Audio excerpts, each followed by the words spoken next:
तो कहानी की शुरुआत कोरिया के एक गांव को दिखाते हुए होती है, जहां पर जायगो और सुएंग नाम का एक मैरिड कपल रहता था, जिनकी कमाई का जरिया उनकी छोटी सी गैरेज थी। ये दुकान इतनी छोटी थी कि यहाँ आने वाले लोग इसे नोटिस ही नहीं कर पाते थे, जिस वजह से इनका धंधा बहुत कम चलता था और उन्हें पैसों की बड़ी दिक्कत थी। जायगो की गरीबी के कारण उसकी वाइफ सुएंग को उसके परिवार वाले बहुत ताने देते थे। वो लोग जायगो को बिल्कुल पसंद नहीं करते थे, क्योंकि वो दुकान सुएंग के पेरेंट्स की थी और जायगो ने उनको आज तक कभी किराया नहीं दिया था। उनकी गरीबी इतनी ज्यादा बढ़ गई थी कि अब सुएंग को अपना परिवार चलाने के लिए गुड़िया बनाकर बेचना पड़ रहा था। इसी बीच उनकी दुकान के पास कंस्ट्रक्शन का काम शुरू हो जाता है और कंस्ट्रक्शन कंपनी के बड़े बड़े ट्रक्स उसकी दुकान के ठीक सामने खड़े होने लगते हैं, जिससे उनकी दुकान छुप जाती है और आने वालों को बिल्कुल दिखाई नहीं देती है और उनका बचा खुचा धंधा भी चौपट हो जाता है। इस बात से परेशान होकर एक दिन जायगो कंस्ट्रक्शन साइट पर जाकर साइट मैनेजर और उसकी वाइफ येरी से बात करने की कोशिश करता है, लेकिन यहाँ उसकी लड़ाई ट्रक ड्राइवर से हो जाती है,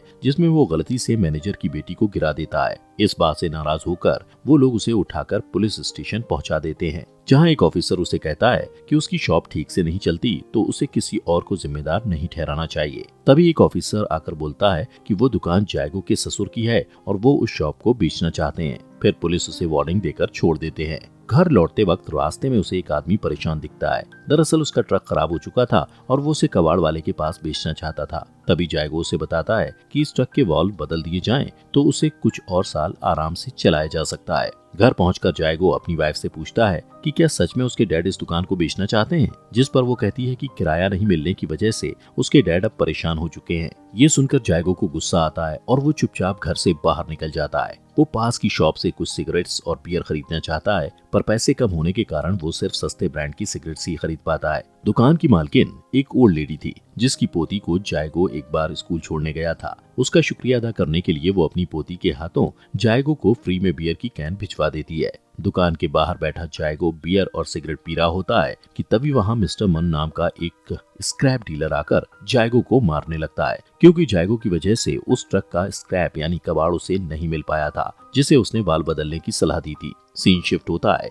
यहाँ डिनर करते समय मिस्टर मुन अपने दोस्तों को जायगो के साथ हुई मारपीट के बारे में बताता है, तो वो लोग उसे सुएंग के बारे में बताने लगते हैं। ये सुनकर मिस्टर मुन बाहर चला जाता है, क्योंकि वो कभी सुएंग से शादी करना चाहता था और आज भी मन ही मन उसे प्यार करता था। कुछ दिनों बाद सुएंग अपनी फैमिली के किसी फंक्शन में जाती है, जहां उसके सभी रिश्तेदार उसको जायगो के साथ शादी करने पर ताने मारते हैं। थोड़ी देर बाद यहाँ जायगो भी आ जाता है। वो नए कपड़े पहने हुए था और उसके हाथ में केक का डब्बा था। दरअसल इस पार्टी में आने के लिए उसने उधार में पैसे लिए थे, ताकि नए कपड़ों और केक के साथ पहुंचकर सबको इम्प्रेस कर सके। लेकिन जैसे ही वो दरवाजे तक पहुंचता है तो बाहर से ही उसे सुनाई देता है कि कुछ लोग उसकी बुराइयां कर रहे हैं। वो लोग उसकी गरीबी और मजबूरी का मजाक उड़ाते हैं। शर्म के मारे वो बाहर से ही वापस चला जाता है। रास्ते में वो देखता है कि एक कार रोड के बीचों बीच टायर पंक्चर की वजह से रुकी हुई है। वो फटाफट उस कार के टायर को चेंज करके ठीक कर देता है। देर रात का समय था और इतनी रात में उन्हें कोई और मैकेनिक नहीं मिलेगा, ये सोचकर वो उनसे ज्यादा पैसे मांगता है। इसके बाद जायगो टायर पंक्चर का रीजन चेक करने जाता है तो देखता है कि वहाँ एक कील पड़ी थी। उसी वक्त वहाँ सुएंग अपने एक रिलेटिव की कार से उतरती है। वो लोग जायगो को इग्नोर करके तुरंत वहाँ से निकल जाते हैं, जिससे जायगो को बुरा लगता है और सुएंग के साथ उसकी बहस हो जाती है। फिर सुएंग को शांत करने के लिए जायगो उसे वो पैसे दे देता है जो उसने उस कार को ठीक करके कमाए थे। उस रात जब वो लोग सोने जाते हैं तो जायगो को नींद नहीं आती, क्योंकि उसे बार बार अपनी बेइज्जती याद आती है। इसलिए वो बाहर रोड पर निकल जाता है और कुछ कीलों को एक साथ सभी जगह बिखेर देता है। उसका प्लान काम कर जाता है और अगली सुबह उसके पास एक कस्टमर कार के टायर का पंक्चर लगवाने आता है। इस बार जायगो उस आदमी से पहले से भी ज्यादा पैसे मांगता है। फिर कई घंटे बीत जाने पर भी जब कोई ग्राहक नहीं आता तो जायगो को चिंता होने लगती है और वो वापस से रोड पर कीलें चेक करने जाता है। यहाँ उसे पता चलता है कि जब इस रास्ते से बड़े बड़े ट्रक निकलते हैं तो उनके टायर से टकराकर वो कीलें दूर खिसक जाती हैं और ट्रक के भारी टायर्स पर उन कीलों का कोई असर नहीं होता। इसके बावजूद भी जायगो हार नहीं मानता। वो देर रात तक बैठकर पहले से भी ज्यादा नुकीली कीलें बनाता है और दोबारा से रोड पर फैला देता है। लेकिन इस बार ये काम करते हुए उसे सुएंग देख लेती है और ये सब देखकर रोने लगती है, क्योंकि उसे लगता है कि ऐसा करने से किसी का एक्सीडेंट भी हो सकता है और पुलिस को पता चलने पर उन्हें अरेस्ट भी किया जा सकता है। लेकिन जायगो उसे समझाता है कि यहाँ सभी लोग रिश्वतखोर हैं, इसलिए उन्हें डरने की जरूरत नहीं है और यहाँ आने वाले सभी लोग अमीर टूरिस्ट होते हैं, इसलिए उन्हें धोखा देना भी कोई गलत काम नहीं है। तो सुएंग मान जाती है। दिन बीतने के साथ ही जायगो अच्छा पैसा कमाने लगता है। एक दिन जायगो के पास कंस्ट्रक्शन साइट के ओनर की वाइफ येरी अपनी कार का पंक्चर लगवाने आती है और जायगो पंक्चर लगाता है। इस बीच स्विंग कस्टमर को खुश करने के लिए उसे अपने पास बैठाकर चाय पानी को पूछता है। येरी को उसकी हालत देखकर तरस आने लगता है और वो उसकी एक गुड़िया की कीमत पूछती है और फिर उसे उसके दोगुने पैसे देती है। पर स्विंग को लगता है कि ये पैसे उसे भीख में मिल रहे हैं, इसलिए वो जायगो को एरी की कार का टायर बदलने के लिए पैसे लेने से मना कर देती है। इसके बाद रात हो जाती है और दोनों फिर से कीलों को सड़क पर फैलाने के लिए निकल जाते हैं। स्विंग जायगो से कहती है कि हम यहाँ रोज रोज कीलें रखने आते हैं, तो क्यों ना हम इन कीलों को यहीं पर परमानेंट फिक्स कर दें। ऐसे ही एक दिन रात में वो जब कीलें बिछा रहे होते हैं तो वहाँ से पुलिस वाले गुजरते हैं, जो उनसे पूछते हैं कि वो लोग इतनी देर रात रोड पर क्या कर रहे हैं। वो दोनों पुलिस से कहते हैं कि ये हमारा पर्सनल मैटर है। अगली सुबह ये दोनों थोड़े परेशान दिखाई देते हैं क्योंकि काफी देर से उनके पास कोई कस्टमर नहीं आया था। तभी स्विंग गुड़िया को बेचकर कमाए हुए पैसे निकालती है। उन पैसों को लेकर जायगो स्टोर पर जाता है और अपना पहले का सारा उधार क्लियर करके बियर खरीदता है। उधर स्विंग पहली बार सलून में जाकर अपने बाल बनवाती है। जब बियर शॉप का ओनर मिस्टर मन को बताता है कि जायगो ने अपना सारा उधार एक ही बार में क्लियर कर दिया है, तो मिस्टर मम को उन पर शक होने लगता है। रात को जायगो और स्विंग फिर से रोड पर जाते हैं और ड्रिल मशीन से गड्ढा करके कीलों को वहीं फिक्स करने की कोशिश करते हैं। इनका ये प्लान काम करता है। इस दौरान येरी को पता चलता है कि उसकी बेटी को किसी ने किडनैप कर लिया है और जब पुलिस उससे पूछती है कि उसे किसी इंसान पर शक है, तो अचानक उसकी नजर स्विंग से खरीदी हुई गुड़िया पर पड़ती है। वो उस गुड़िया को फेंक देती है और उसी पर किडनैपिंग का आरोप लगाती है। पर पुलिस को लगता है कि उनके पास जायगो और सुन को अरेस्ट करने के लिए कोई पुख्ता सबूत नहीं है। इसी बीच एक पुलिस वाला कहता है कि उसने उन दोनों को देर रात सड़क पर अजीब हरकतें करते देखा था। अगले कुछ ही घंटों में पुलिस जायगो को शक की बिना पर अरेस्ट कर लेती है,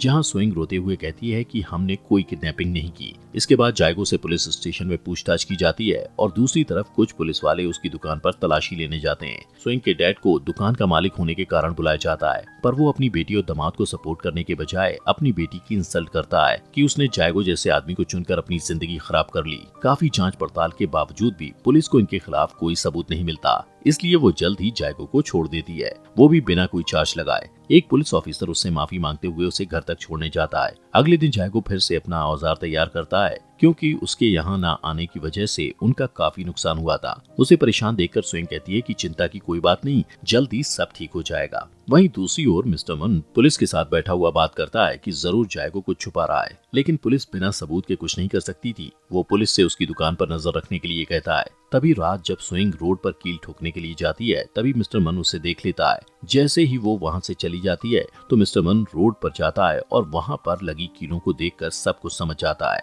और वो स्विंग और जायगो को ब्लैकमेल करने की सोचता है। इस बीच जायगो काफी पैसा कमा लेता है और जी खोलकर खर्च करता है। एक दिन बूढ़े कपल की गाड़ी सड़क पर लगी कील की वजह से पंक्चर हो जाती है और वो रिपेयर कराते वक्त जायगो से डिस्काउंट मांगते हैं, क्योंकि उन्हें जल्दी हॉस्पिटल जाना था, लेकिन जायगो फिर भी एक्स्ट्रा पैसे मांगता है। इसके बाद जब स्विंग ग्रोसरी स्टोर पर जाती है तो वहाँ उसे मिस्टर मुन मिलता है, जो कहता है कि मुझे तुम्हारी कील वाली चाल के बारे में पता चल चुका है और अगर तुम चाहती हो कि मैं इस राज को राज ही रखूं, तो इसके बदले तुम्हें अकेले में मुझसे मिलने आना होगा। उस रात दोनों में से किसी को नींद नहीं आती। जायगो को महसूस होता है कि उसने बूढ़े लोगों से ज्यादा पैसे लेकर सही नहीं किया और वो दुखी हो जाता है। इधर स्विंग इस बात से परेशान थी कि मिस्टर मन ने उसे अकेले में मिलने के लिए कहा था, जिसका साफ मतलब है कि वो उसके साथ कुछ गलत करने वाला है। सोचते सोचते स्विंग अपने हस्बैंड से पूछती है कि अगर किसी को हमारे इस घोटाले के बारे में पता चला तो हम क्या करेंगे, जिस पर वो कहता है कि हम उस इंसान के पुलिस तक पहुंचने से पहले ही ये काम करना हमेशा के लिए छोड़ देंगे। अगले दिन बहुत सोच विचार के बाद स्विंग मिस्टर मन से अकेले में मिलने जाती है और अपने इस घोटाले को राज रखने के लिए उसे मिस्टर मन के साथ इंटीमेट होना पड़ता है। इसके बाद मिस्टर मन पुलिस को कहता है कि उन्हें जायगो की दुकान पर नजर रखनी चाहिए। इधर मिस्टर मन के साथ इंटीमेट होने के बाद स्विंग अपने आप से नफरत करने लगती है और खुद को बुरा भला कहती है कि तभी रास्ते में उसे कुछ पुराने फ्रेंड्स मिलते हैं, जो उसे अपने साथ शॉपिंग पर चलने के लिए पूछते हैं। वो अपना माइंड डाइवर्ट करने के लिए उनके साथ चली जाती है। इसके बाद जब वो देर रात वापस अपने घर लौटती है तो जायगो उसे देखकर चौंक जाता है, क्योंकि वो न्यू हेयर कट करवाकर और ढेर सारे नए कपड़े लेकर आई थी। जायगो कहता है कि मैंने तुम्हारे लिए खाना बनाकर रखा है, लेकिन वो उसकी बात को इग्नोर करके नहाने चली जाती है और मिस्टर मन वाले टॉपिक को याद करके रोते रोते सो जाती है। कुछ दिन बाद जायगो को अपनी शॉप के पास एक कार का एक्सीडेंट हुआ दिखता है। उसे लगता है कि वहाँ पुलिस आने वाली है, इसलिए वो वहाँ गड़ी हुई कीलें निकालने लगता है। अचानक उस कार में से एक आदमी निकलता है और जैसे ही वो जायगो को देखता है तो वहाँ से भागने लगता है। उसके जाते ही जायगो कार को चेक करता है तो उसे पता चलता है कि वो आदमी किडनैपर था, जिसने येरी की बेटी को किडनैप किया था। अगले कुछ ही घंटों में वहाँ बहुत सारे न्यूज रिपोर्टर्स आते हैं और उसकी दुकान के पास जमा हो जाते हैं। सब यही समझते हैं कि जायगो ने येरी की बेटी को बचाया है और सब उसे हीरो समझकर उसका इंटरव्यू लेने लगते हैं। और तो और उसे गवर्नर भी बधाई देते हैं। जब स्वेंग के डैड को खबर मिलती है तो वो गवर्नर से पहचान बनाने के लिए अपने दामाद से प्यार का झूठा नाटक करने लगता है। गवर्नर जायगो को इनाम के तौर पर ढेर सारे पैसे देता है। उन पैसों से वो अपने ससुर की दुकान खरीदने की बात करता है, लेकिन जायगो का ससुर दुकान की कीमत बढ़ा देता है। इसके बावजूद जायगो दुकान खरीद लेता है और स्वेंग के पूरे परिवार के सामने अपने ससुर को शर्मिंदा करते हुए उनसे पेपर साइन करवाता है। कुछ ही दिनों में वो दोनों एक कार भी खरीदते हैं, लेकिन तब भी वो अपने खर्चे रोकते नहीं। और अब जबकि सभी लोगों का उन पर भरोसा हो गया था, इसके बाद भी वो लोग रोड पर कीलें ठोकने के साथ साथ अपना बिजनेस जारी रखते हैं। जिसके बाद वो अपनी दुकान पर इलेक्ट्रिक साइन लगाते हैं, फैंसी कपड़े खरीदते हैं और महंगे रेस्टोरेंट्स में जाकर डिनर भी करते हैं, जहां बैठकर वो लोग अपने शहर को छोड़कर दूसरे शहर में जाने की बात करते हैं। जायगो का कार रिपेयर बिजनेस अब और भी ज्यादा अच्छा चलने लगता है और मिस्टर मन के पास कस्टमर कम हो जाते हैं, जिस वजह से वो अभी भी स्वेंग को ब्लैकमेल करने के लिए बुलाता है। लेकिन स्वेंग उसकी सभी कॉल्स को इग्नोर कर देती है। तभी से एक अनजान कार जायगो का पीछा करना शुरू कर देती है। एक दिन जायगो एक दुकान के बाहर बैठा बियर पी रहा होता है कि तभी अचानक उसे एक पुलिस वाले की आवाज सुनाई देती है, जिसका पीछा करता हुआ वो हॉस्पिटल तक पहुंच जाता है, जहां उसे पता चलता है कि उसकी लगाई कीलों की वजह से एक और ड्राइवर का एक्सीडेंट हुआ था। जायगो हॉस्पिटल से बाहर आकर अपने किए पर शर्मिंदा होता है। तभी मिस्टर मन उसे ढूंढता हुआ आता है और उसे बताता है कि इससे पहले कि मैं सभी को बता दूं कि ये सब तुम्हारी गलती की वजह से हुआ है, तुम्हें यहाँ से चले जाना चाहिए। परेशान जायगो अपनी कार में बैठकर रोता हुआ सोचता है कि ये सब मिस्टर मन को कैसे पता चला।